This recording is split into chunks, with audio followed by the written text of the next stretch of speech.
Hi friends, எல்லோரும் எப்படி இருக்கீங்க? நல்லா இருக்கீங்க? நான் நல்லா இருக்கிறேன். அப்புறம் இன்றைக்கி நான் என்ன பண்ணி காட்ட போகிறேன்னா, முட்டை வந்து தக்காளி போட்டு முட்டை வந்து ஒரு செமி கிரேவி மாதிரி முட்டை போட்டு பண்ணி காட்ட போகிறேன். அது எப்படின்னு தண்ணியே சேர்க்காம ஒரு முட்டை வந்து போட்டு பெரட்டி சப்பாத்தி சாதம் இதுகளுக்கு சாப்பிட்ற மாதிரி நான் பண்ண போகிறேன். அதுக்கு என்னென்ன பொருள்னு பார்க்குறீங்களா? அதுக்கு வந்து முட்டை வந்து 5 முட்டை எடுத்திருக்கேன், கழுவி தண்ணியில் போட்டு எடுத்துருக்கேன். அப்புறம் தக்காளி வந்து ஒரு பெரிய தக்காளின்னா ஒரு 6 தக்காளி எடுத்துக்கோங்க. சின்ன தக்காளின்னா ஒரு 7-8 தக்காளி எடுத்துக்கோங்க. அந்த மாதிரி தக்காளி எடுத்து கொடுத்தா ஒரு 6 தக்காளி பெரிய தக்காளி எடுத்து நான் நறுக்கி பொடிசா வச்சுருக்கேன். அது எப்படி நறுக்கணுன்னா, இந்த தக்காளியை வந்து எப்படி நறுக்கணும்னு நான் உங்களுக்கு நான் அப்புறம் சொல்லி காமிக்கிறேன். அது ஒரு முறை இருக்குது. அதேமாதிரி வெங்காயமும் நான் உங்களுக்கு வெட்டி காட்டுறேன். சரிங்களா? நான் வச்சுருக்கேன். இது வந்து 6 தக்காளி பழத்துக்கு 4 பல்லாரி, இந்த மாதிரி ஒரு 4 பல்லாரி நான் நறுக்கி வச்சுருக்கேன். சரிங்களா? இந்த மாதிரி 4 பல்லாரி நறுக்கியிருக்கேன். இங்கே பெருசாக இருந்தால் ஒரு பெரிய பல்லாரின்னா ஒரு 3 போடுங்க. இதை நான் எப்படி நறுக்கிறேன், இதுக்கு வந்து ஒரு வித்தியாசமாக நறுக்கணும் பார்த்துக்கோங்க. நம்ம தாளிசத்துக்கெலாம் போடுவோம்ல குறுக்கை வெட்டி அப்படிங்கக்கூடாது. நான் இப்போ உங்களுக்கு இதை வெட்டி காட்டுறேன். தக்காளி இதை உங்களுக்கு நான் வெட்டி காட்டுறேன். ஓகேங்களா? அதுக்கு பிறகு அதுக்கு தேவையான பொருள் பார்த்திங்கன்னா, ஒரு குழம்பு மிளகாத்தூள், இதுக்கு ஒரு டேபிள் ஸ்பூன் எடுத்துருக்கேன். அப்புறம் வந்து மஞ்சத்தூள் வந்து ஒரு அரை டீஸ்பூன். அதே மாதிரி காஷ்மீர் சில்லி வந்து 1 டீஸ்பூன். அப்புறம் வந்து ஒரு அரை டீஸ்பூன் சீரகம் எடுத்துருக்கேன். அப்புறம் கடுகு, அதுக்கு மாதிரி நம்ம ஃபேவரேட்டு மிளகாய் போடணும்னு பார்த்திங்க கட்டாயம். அதனால் ஒரு மிளகாய் ஒரு 3 வச்சுருக்கேன். அப்புறம் ஆயில் வச்சுருக்கேன். அப்புறம் கருவேப்பிலை, நம்ம ஃபினிஷிங் வந்து மல்லியில் போட்டால் இதுக்கு நல்லா லைட்டாக நல்லா சூப்பராக இருக்கும். அப்புறம் வந்து உப்பு போடணும். இவ்வளோ தான் இதுக்கு உள்ள பொருள். நான் வந்து உங்களுக்கு தக்காளியும் வெங்காயமும் ஒன்று நான் உங்களுக்கு வெட்டி காமிக்கிறேன். சரிங்களா? அது மாதிரி வெட்டினீங்கன்னா அந்த இது வந்து நல்லா மிக்சிங் ஆகும் பார்த்துக்கோங்க. இல்லைன்னா நறுக்குன்னு அந்த வெங்காயம் வந்து கிடக்கும். அதை உங்களுக்கு வெட்டி காமிக்கிறேன். ஓகே? தக்காளியும் இதை கழுவி வச்சுருக்கேன். எப்படி வெட்டுறேன் நான் உங்களுக்கு காமிக்கிறேன். சரிங்களா? அதுக்காக நான் வந்து உடச்சி வச்சுருந்தேன். இப்போ இப்படி வெங்காயம் இருக்குதுன்னு வச்சுக்கோங்க. அதை வந்து எப்பவும் நம்ம அந்த மூக்கை எடுத்துருவோம்ல, இது வந்து இதை எடுத்துருங்க. ஏன்னா வெங்காயத்தில் வந்து இது நல்லது இல்லைன்னு சொல்கிறாங்க. இந்த மாதிரி அதை நம்ம கட் பண்ணிவிட்டு இப்படி வச்சுக்கிட்டு இப்படி ஒரு வெங்காயம் ஆஃபாக எடுத்தோம்னா அதை வந்து நம்ம இப்படி வெட்டணும். இப்படி வெட்டி இப்படி திருப்பி இப்படியே நீங்கள் 4 பக்கமும் திருப்பி நைஸாக அந்த வெங்காயத்தை கையில் வச்சுட்டு இப்படியே வெட்டினீங்கன்னா அது வந்து எப்படி வரும்னா இலக்கு போல் நம்ம இப்படி பூ மாதிரி வந்துடும். பாருங்க, அப்படி வெட்டும் போது கிட்ட வச்சு காமிக்கிறேன் பாருங்க.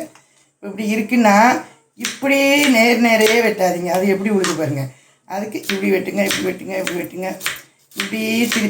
திருப்பி அதை 4 பக்கத்துக்கும் வெட்டிட்டிங்கன்னா அந்த அது வந்து நல்லா நம்ம இப்படி தான் பார்த்துக்கோங்க. ஓகேங்களா? இது மாதிரி நான் எல்லாம் வெட்டி பாருங்க எப்படி பூ மாதிரி இருக்குது பார்த்தீங்களா? இந்த மாதிரி வந்துடும். இப்படி வெட்டி இப்படி போட்டு வச்சுக்கோங்க. சரிங்களா? அதே மாதிரி தக்காளி எப்படி வெட்டுறேன்னு சொல்கிறேன். இந்த தக்காளி கழுவி வச்சுருக்கேன்.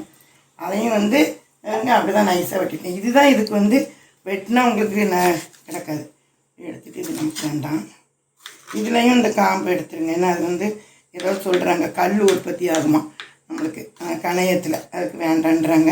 அதனால் அதை எடுத்துக்கோங்க. நானும் அதை தெரிஞ்சுக்கிட்டேன்.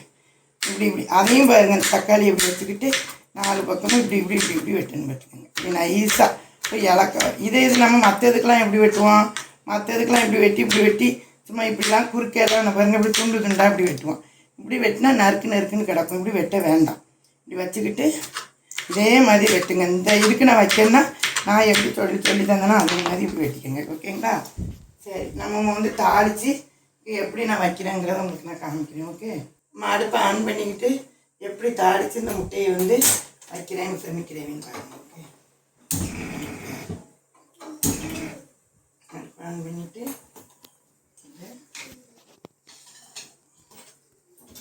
இதுக்கு வந்து கொஞ்சம் தாராளமாக ஊற்றுறேன். தாராளம்னா ரொம்ப இல்லை, 2-3 ஸ்பூன். நம்ம தண்ணி எதுவும் சேர்க்கறது இல்லை. அதனால் ஒரு 2 டேபிள் ஸ்பூன் ஊற்றுற இடத்துல கூட 1 ஸ்பூன் வைக்கணும். ஓகேங்களா? அளவாக ஊற்றுறத கூட கொஞ்சம் ஜாஸ்தி ஊற்றிட்டு சூட இருக்கும். 1 ஸ்பூன் கடுகு போட்டுக்கணும். ஓகேங்களா? அப்புறம் வந்து நல்ல சிம்மில் வச்சுக்கோங்க. எப்பவும் நம்ம சீரகம் போட வேண்டிய மாதிரி வந்துச்சுன்னா கடுகு வெடித்த உடனே நம்ம சீரகம் போட்டுக்கணும் வச்சுக்கோங்க. அதுக்குள்ளே நல்ல சிம்மில் வச்சுக்கோங்க. நம்ம அதுக்கப்புறம் உடனே நம்ம ஹைலைட் கழுவி வச்சுருக்கோம் நம்ம கருவேப்பிலை. ஓகேங்களா? அப்புறம் வந்து லைட்டாக கிண்டிட்டு கருவேப்பிலை போட்டு கிண்டிட்டு நல்லா பொரியுது பார்த்தீங்களா? கருவேப்பிலை இப்படி நம்ம வெங்காயம் போடுறதுக்கு முன்னாடியே போட்டோன்னா அப்படி பொரியும். ஓகேங்களா? நம்ம வந்து லைட்டாக அடுப்பை ஏற்றி வச்சுட்டு நம்ம வெங்காயம் நறுக்கி வச்சுருக்கோம் பாருங்க. எப்படி இந்த மாதிரி பாருங்க, இப்படி நல்லா இப்படி நைஸாக இருக்கும். இது மாதிரி நறுக்கி போடுங்க வெங்காயம். ஓகேங்களா? வெங்காயம் போட்டு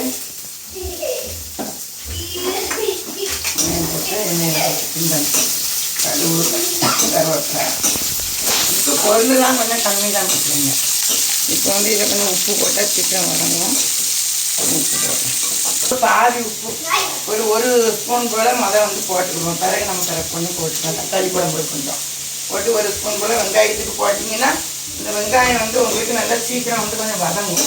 அந்த வெங்காயத்தை எப்படி வதக்கிட்டு தக்காளி போடணும், எப்போ முட்டை மசாலாலாம் போடணும் ஒன்று ஒன்றா சொல்கிறேன். ஓகேங்களா? கொஞ்சம் அரைவாசி ஏற்றி வச்சு நம்ம போட்டு நல்லா கிண்டி உப்பு கொஞ்சம் போட்டோம் பார்த்தீங்களா? வெங்காயம் இந்த லெவலுக்கு கண்ணாடி மாதிரி சுருங்கினது இவ்வளவு வந்துச்சு.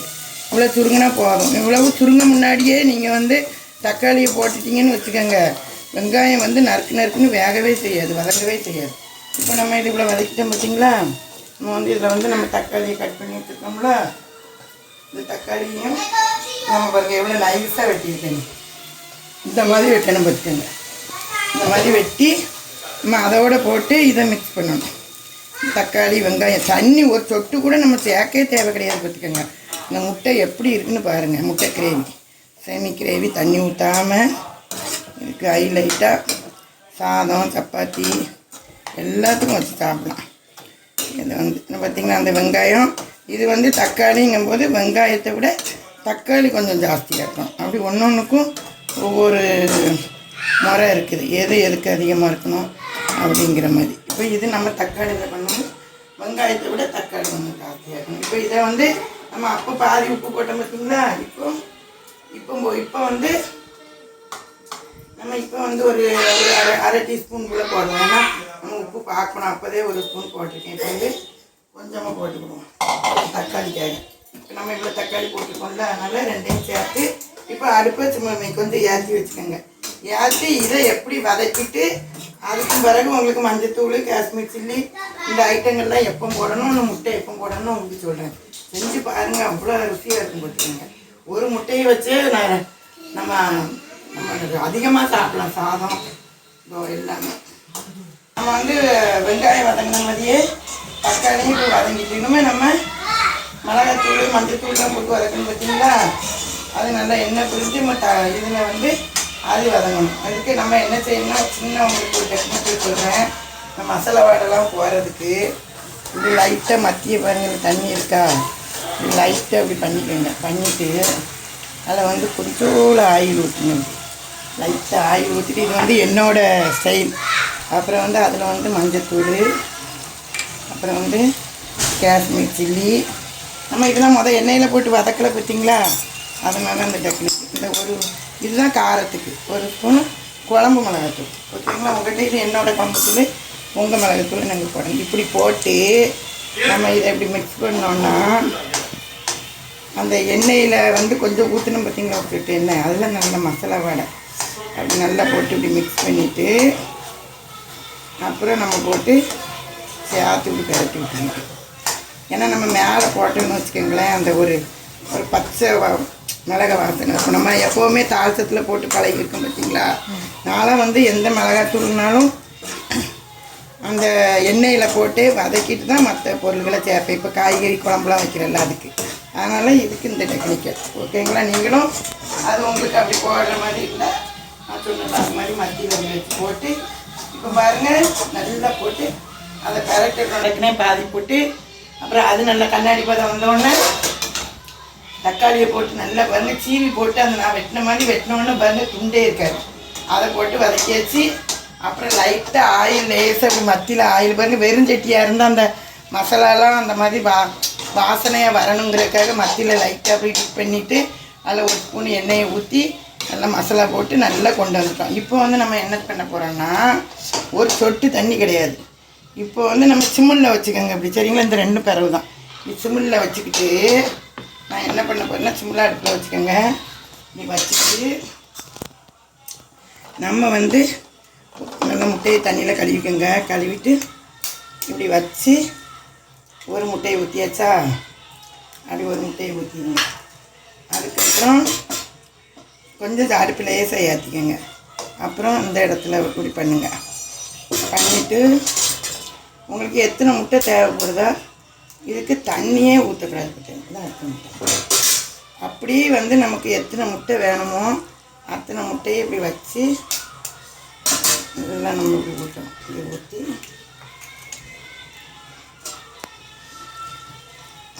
நான் பண்ணுற மாதிரியே பண்ணுங்க. அப்படியே ஊற்றி ஒரு முட்டை உங்களுக்கு உடஞ்சி போகாது பார்த்துக்கோங்க. நான் இன்றைக்கி 5 முட்டை போடுறேன்.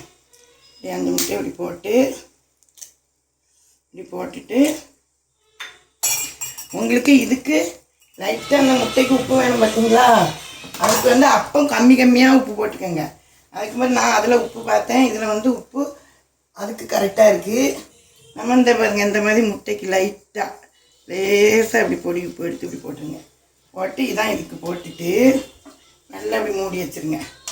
மூடி வச்சு நான் பண்ணுற மாதிரியே பண்ணுங்க ஓகேங்களா. வச்சுட்டு லைட்டாக லேசாக இது இப்படி வச்சுருங்க. நான் எப்படி முட்டையை வேக வச்சு பரட்டி எடுக்கிறேங்கிறத நான் உங்களுக்கு கை லைட்டாக காமிக்கிறேன். கீழ் பக்கம் வெந்திருக்கும் ஓகேங்களா. எடுத்துட்டு முட்டையை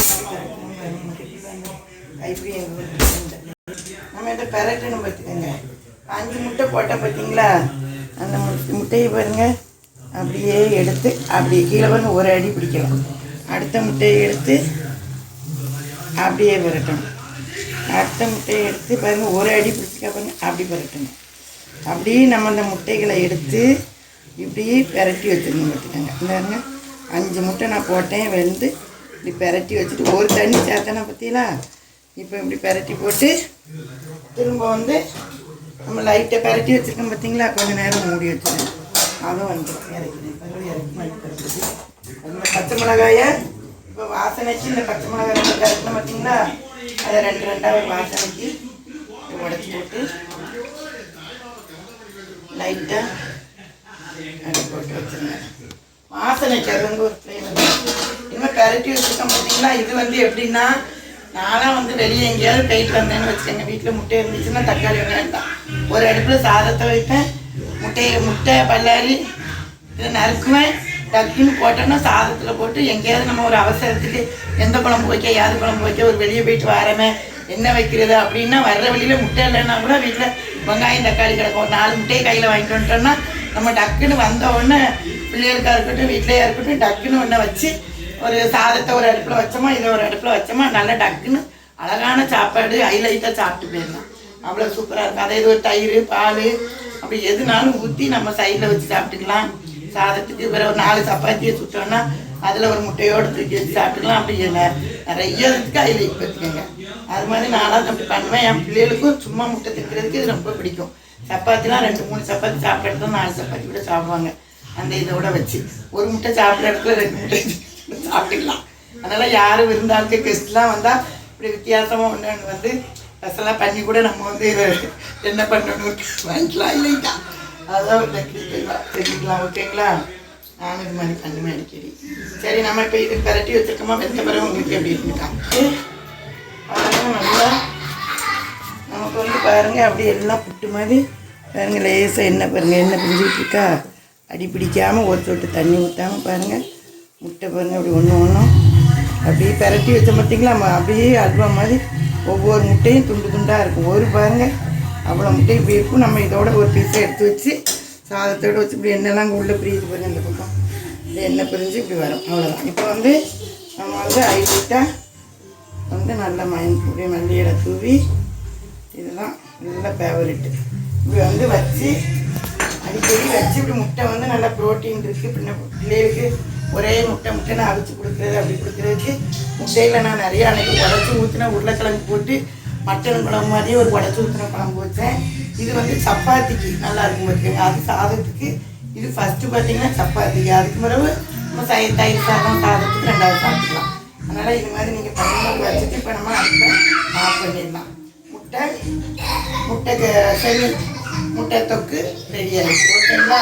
இந்த மாதிரி பண்ணி பார்த்துட்டு நீங்கள் சொல்லுங்கள். நான் இப்போ வந்து ஒன்று வச்சு உங்களுக்கு சாப்பிட்டு பார்த்து எப்படி இருக்குன்னு சொல்கிறேன். ஓகேங்களா? இப்படி ஒன்று எடுத்து வச்சு பாருங்கள், எடுத்து இப்படி வச்சு எப்படி வச்சுட்டு எப்படி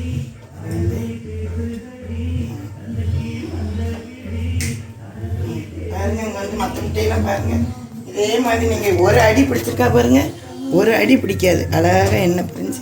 இது மாதிரி நீங்கள் கண்டிப்பாக பண்ணுங்கள். ஓகேங்களா? பண்ணி பார்த்துட்டு எப்படி இருக்குன்னு சொல்லுங்கள்.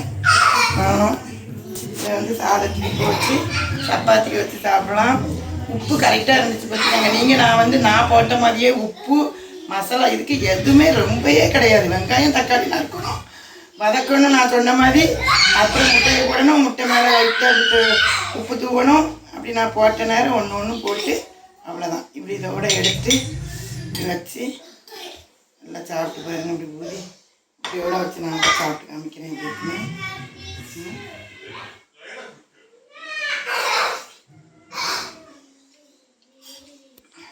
இருக்கு. உங்களுக்கு இப்படி முட்டை வச்சு இல்லை 2 சப்பாத்தி வச்சு இப்படி எடுத்து வச்சு ஒரு முட்டைக்கு 2 முட்டை அப்படி சாப்பிடலாம். சாப்பிடாதவங்களும் சாப்பிடுவாங்க. நீங்கள் பிகினர் பிள்ளைகளே பிகினர் பொண்ணுங்க இதே மாதிரி நான் செஞ்ச மாதிரியே செஞ்சு பார்த்துட்டு நீங்கள் எப்படி இருக்குன்னு சொல்லுங்கள். Okay friends, thank you, bye. அதே மாதிரி என் சேனலுக்கு ஷேர் பண்ணுங்கள், லைக் பண்ணுங்கள், சப்ஸ்கிரைப் பண்ணுங்கள். Okay, by.